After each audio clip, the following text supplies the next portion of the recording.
ಕರ್ನಾಟಕ ಸರ್ಕಾರ ಸಮೀಕ್ಷೆ ಹೆಸರಲ್ಲಿ ಹಿಂದೂ ಧರ್ಮವನ್ನ ಅವಹೇಳನ ಮಾಡ್ತಕ್ಕಂಥದ್ದು, ಹಿಂದೂ ಧರ್ಮವನ್ನ ಒಡೆಯುವಂಥದ್ದು, ಈ ರೀತಿ ಕೆಲಸವನ್ನ ಸಿದ್ದರಾಮಯ್ಯನ ನೇತೃತ್ವದ ಸರ್ಕಾರ ಮಾಡ್ತಾ ಇದೆ.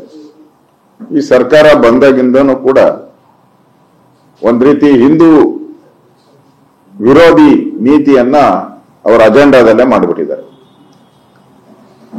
ಇಡೀ ರಾಜ್ಯದಲ್ಲಿ ಎಲ್ಲಾ ಜಾತಿ ಸಮುದಾಯದವರು ಕೂಡ ಈ ಮತಾಂತರ ಆಗುವಂತದಕ್ಕೆ ವಿರೋಧವನ್ನ ವ್ಯಕ್ತ ಮಾಡಿದ್ದಾರೆ. ಇವರೇನು ಹೊಸದಾಗಿ ಜಾತಿಗಳನ್ನ ಸುಮಾರು 52 ಜಾತಿಗಳನ್ನ ಸೇರಿಸಿದ್ರು.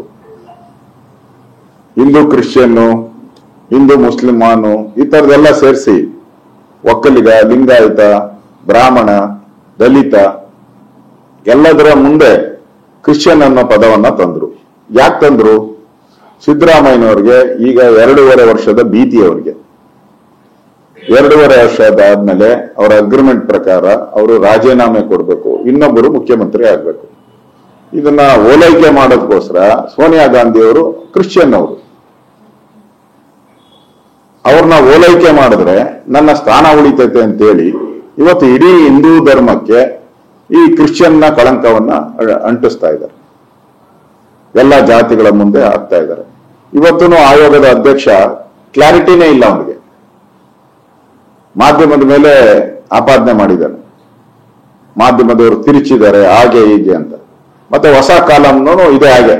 ಅವ್ರೇನಾನ ಹೇಳಿಕೆ ಕೊಟ್ರೆ ನಾವು ಬರ್ಕೊಂತೀರಿ ಅಂತ ಹೇಳಿದ್ದಾರೆ. ಅವ್ರೇನಾದ್ರೂ ಈ ಕ್ರಿಶ್ಚಿಯನ್ ಬಗ್ಗೆ ಹೇಳಿಕೆ ಕೊಟ್ರೆ ನಾವು ಬರ್ಕೊಂತೀರಿ, ತೆಗೆದಾಕಿದ್ರು ಬರ್ಕೊಂತೀರಿ ಅಂತ ಹೇಳಿದ್ದಾರೆ. ಇದು ಈ ಸರ್ಕಾರದ ಕುತಂತ್ರ ಬಟಾ ಬಯಲಾಗಿದೆ. ಹಂಗಾರೆ ಅವನು ಹೇಳ್ತಾನೆ, ಈ ಸಮೀಕ್ಷೆಯಲ್ಲಿ ಹೇಳ್ತಾನೆ, ನಾನು ಪಾಕಿಸ್ತಾನದವನು ಅಂತ ಹೇಳ್ತಾನೆ. ಬರ್ಕೊಂತೀಯಾ? ಹೇಳ್ಬೇಕು ನೀವು. ಅವನು ಏನ್ ಹೇಳಿದ್ರು ಬರ್ಕೊಂತೀನಿ ಅಂದ್ರೆ ಅವನು ಪಾಕಿಸ್ತಾನದವನು ಅಂತ ಹೇಳ್ತಾನೆ. ಬರ್ಕೊಂತೀಯಾ? ನಾನು ಈ ಸಂವಿಧಾನವನ್ನ ಒಪ್ಪಲ್ಲ ಅಂತ ಹೇಳ್ತಾನೆ.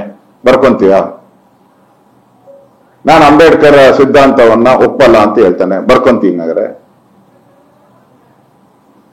ನಿಮಗೆ ಹಿಂದೂ ಧರ್ಮವನ್ನ ಒಡಿಬೇಕು, ಆ ದೃಷ್ಟಿಯಲ್ಲಿ ಇಟ್ಕೊಂಡು ಮಾಡ್ತಾ ಇರುವಂತ ಈ ಸಮೀಕ್ಷೆ, ಜಾತಿ ಸಮೀಕ್ಷೆ, ಇದು ಸಾಮಾಜಿಕ ಸಮೀಕ್ಷೆ ಅಲ್ಲವೇ ಅಲ್ಲ. ಆಯೋಗದ ಅಧ್ಯಕ್ಷ ಹೇಳಿದ್ದಾನೆ ಇದು ಸಾಮಾಜಿಕ ಸಮೀಕ್ಷೆ. ಸಾಮಾಜಿಕ ಆದ್ರೆ ಜಾತಿ ಯಾಕೆ ಮೆನ್ಷನ್ ಮಾಡ್ತೀರಾ? ಅಲ್ಲಿ ಧರ್ಮ ಯಾಕೆ ಮೆನ್ಷನ್ ಮಾಡ್ತೀರಾ? ಸಬ್ ಜಾತಿಗಳು ಯಾಕೆ ಮಾಡ್ತಾ ಇದ್ದೀರಾ? ಅದರಲ್ಲಿ ಸಬ್ ಜಾತಿಗಳು ಯಾಕೆ ಮಾಡ್ತಾ ಇದ್ದೀರಾ? ನಿಮ್ಗೆ ಅಂಜನಾನ ಇದ್ದಿದ್ರೆ ಯಾವುದೋ ಧರ್ಮದ ಹೆಸರು ಬರೆದು ಬಿಟ್ಬಿಡ್ಬೇಕಾಯ್ತು. ಅಂದ್ರೆ ಧರ್ಮ, ಜಾತಿ, ಸಬ್ ಜಾತಿ, ಅದರಲ್ಲಿ ಮಿಕ್ಸ್ ಜಾತಿ ಎಲ್ಲವನ್ನ ಮಾಡ್ತಾ ಇದ್ದೀರಾ ಅಂದ್ರೆ ನಿಮ್ಗೆ ಸೋನಿಯಾ ಗಾಂಧಿಯವರು ಡೈರೆಕ್ಷನ್ ಮೇಲೆ, ನೀವು ರಾಹುಲ್ ಗಾಂಧಿ, ಸೋನಿಯಾ ಗಾಂಧಿ ಅವರ ಡೈರೆಕ್ಷನ್ ಮೇಲೆ ನೀವು ಈ ಒಂದು ಸರ್ಕಾರ ಹಿಂದೂ ಸಮುದಾಯವನ್ನ ಅವಹೇಳನ ಮಾಡ್ತಕ್ಕಂಥದ್ದು, ಒಡೆಯುವಂಥದ್ದು ಮಾಡ್ತಾ ಇದ್ದೀರ. ಈ ಸರ್ಕಾರದಲ್ಲೇ 2 ಗುಂಪುಗಳಾಗೋಗ್ಬಿಟ್ಟಿದೆ. ಅದು ತೋರಿಕೆಗೆ ಮಾತ್ರ ಅಷ್ಟೇ. ಸುಮ್ಮನೆ ನಾನು ಚೂಡ್ದಂಗ್ ಮಾಡ್ತೀನಿ, ನೀನ್ ಹತ್ತಂಗ್ ಮಾಡು ಅಂತೇಳಿ ಧೈರ್ಯ ಇದ್ರೆ ಆ ಯಾರ್ಯಾರು ಮಂತ್ರಿಗಳು ವಿರೋಧ ಮಾಡ್ತಾ ಇದಾರೋ ಅವರೆಲ್ಲ ರಾಜೀನಾಮೆ ಕೊಟ್ಟು ಬರಬೇಕು.